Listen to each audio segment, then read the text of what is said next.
My first job abroad, what they don't tell you. When I got my first job abroad, I thought I had finally made it. I imagined sleek offices, polite coworkers, and a paycheck that would make my friends back home jealous. I had watched enough YouTube videos and read enough success stories online to believe that working overseas was a fast track to a better life. But what they don't tell you is that the dream looks very different once you step off that plane. The arrival shock. I still remember my first night in the new country. The airport lights were too bright, the announcements too fast, and my phone had no signal.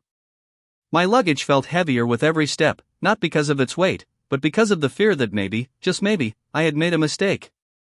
A man from my new company was supposed to pick me up. He was late. I waited for over an hour, standing there with 2 suitcases, pretending to look confident while secretly panicking inside. When he finally arrived, he looked just as tired as I felt. We drove through streets I didn't recognize. The buildings were tall and cold, the people walking fast, heads down. I pressed my face against the window, realizing that this was not a movie scene. This was my new reality. The accommodation surprise. The company had promised shared accommodation. I imagined something like a dorm, clean, lively, maybe even a bit fun. But when I got there, it was a cramped apartment with 4 other workers, all strangers, and only 1 bathroom. Everyone was from a different country, speaking different languages, working different shifts. Some were coming home when I was leaving for work. The kitchen always smelled like a mix of curry, noodles, and instant coffee.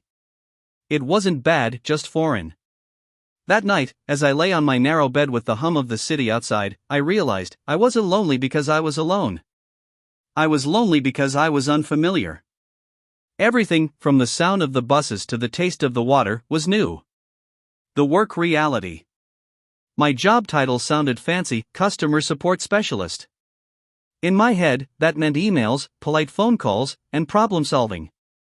In reality, it was long hours, a headset that hurt my ears, and an endless stream of complaints. The manager spoke fast, too fast for my beginner-level understanding of the local accent. My first week, I kept nodding and saying yes to everything, even when I didn't fully understand. That led to a few embarrassing mistakes.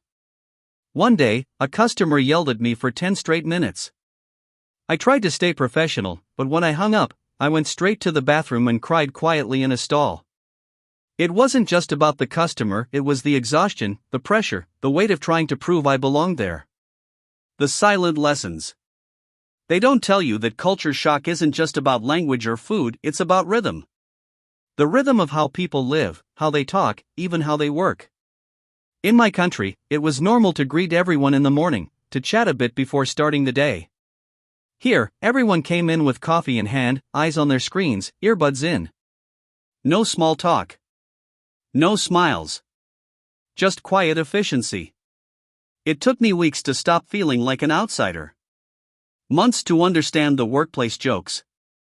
And a full year to feel like I was part of something, not just someone passing through.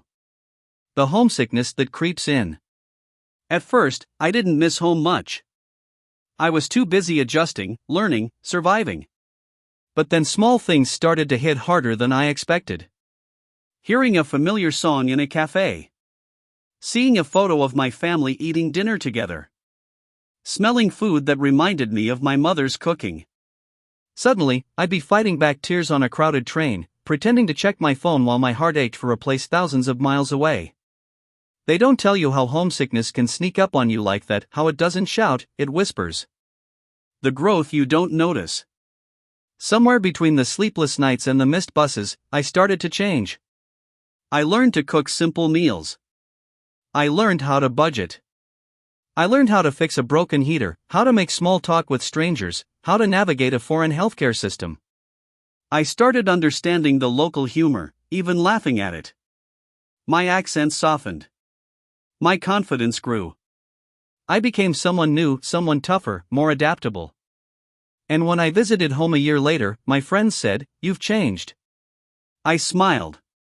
They didn't know half of it. The truth they don't tell you. What they don't tell you about working abroad is that success isn't instant. It's built one uncomfortable day at a time. You'll miss home. You'll question your choices. You'll face moments when you feel invisible, misunderstood, or underestimated. But you'll also discover strength you never knew you had.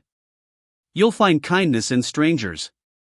You'll learn to appreciate small victories, your first paycheck, your first local friend, your first full conversation without struggling for words. The world will grow smaller, but your heart will grow bigger. Looking back. Today, when I think about that first job abroad, I don't just remember the challenges, I remember the transformation. It wasn't glamorous. It wasn't easy. But it was real.